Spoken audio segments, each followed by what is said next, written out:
Substack CEO emailed me at 3 a.m. in the morning? Did I get banned? This is what I asked myself this morning. And you know that moment. You wake up, you check your email, and see a message from the CEO of Substack. Yeah, and exactly this happened to me. And my first thought was, oh no, what did I do? Seriously. Because yesterday, I had just talked to a former lawyer yesterday, and we were deep in a chat about community guidelines on Substack. What can you say? What you can't say? What gets people banned? So when I saw an email from Chris Best himself this morning, I froze. Did I break a rule? Did someone report me? Is this how it all ends? You hear stories, okay? People wake up and their account is gone, years of writing gone, audience is gone, income gone, all gone. So I dared to click that email. My heart was pounding, my hands sweating. Okay, so you could hear now a slight dramatic music in the air if I would do some editing here, and I was shocked because this email was not because of me, not about me. It was not that I was banned. It was not that I was in trouble. I did not break anything. Instead, Chris Best was apologizing. And Chris Best is the CEO of Substack. So he wrote me an apology email. He literally said, "This sucks. I'm sorry." And I almost laughed because how often does a CEO say that? So what happened? Let me show you the email and also show you Chris Best. Okay, he's the man in the middle. Okay, he's one of the Substack founders. This is the guy. To be honest, I really like him. I love when he's talking and speaking. I love his values.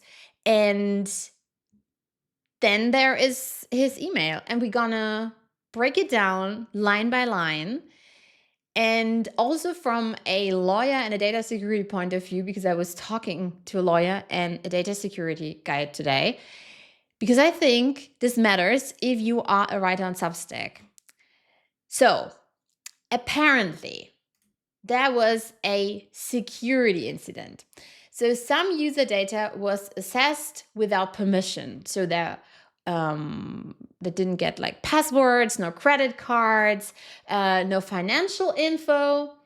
So you can see this here. Importantly, credit card numbers, password, financial information were not accessed. But still, email addresses and phone numbers, mine included. So when I read that, I had two feelings. First, relief. This was not about me doing something wrong. And second, wow, this is really serious because your email and phone number, that is enough to phishing. This is enough for spam, fake messages, and all this kind of, you know what I mean. So let me translate this email for you, okay? So when they are going here with Substack standards and enforcement, okay, this is where it was coming from, security@substack.com.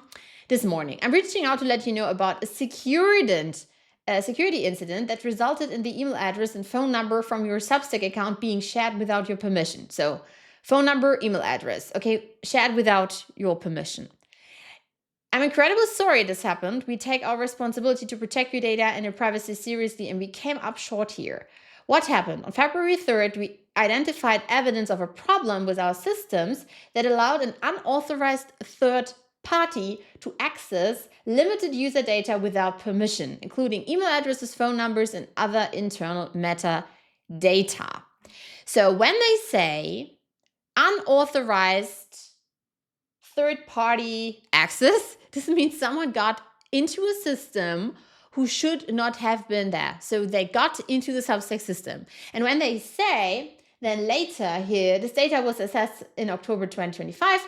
Importantly, credit card numbers, were not assessed. This is good, okay?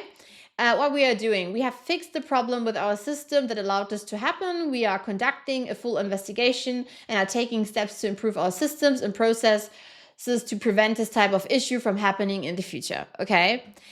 When we're talking about this, so we're really like limited user data. Okay, so not everything was exposed, but some personal info was. Okay, and when they say we have here what you can do, we do not have evidence that this information is being misused. Okay, so when they say we have no evidence of misuse, that means they do not see a text yet, but it could still happen later. Okay, so from a lawyer point of view, this is a liability moment. So companies must inform users. Companies like Substack, okay, they must document it, they must fix it fast. And from a data security point of view, this is all about trust. Trust is the basis of every business, of everything, okay, of your relationship. And since companies are also people, Chris Best is part of Substack, this is also about trust, okay? So platforms like Substack hold our audience, as also Kid does, or Beehive and others. They hold our work, our income. So they must protect it. Okay, this is what we pay Substack the 10% cut for. And the interesting part is, I was actually happy to get this email. Not happy about the incident, but happy about the transparency, okay? They told me here in the email, they really owned it. He even apologized, and he said then, here, take extra caution with any emails or text messages you receive that may be suspicious. This sucks. I'm sorry. We will work very hard to make sure it does not happen again. Chris Best, CEO of Substack. Okay? And that matters.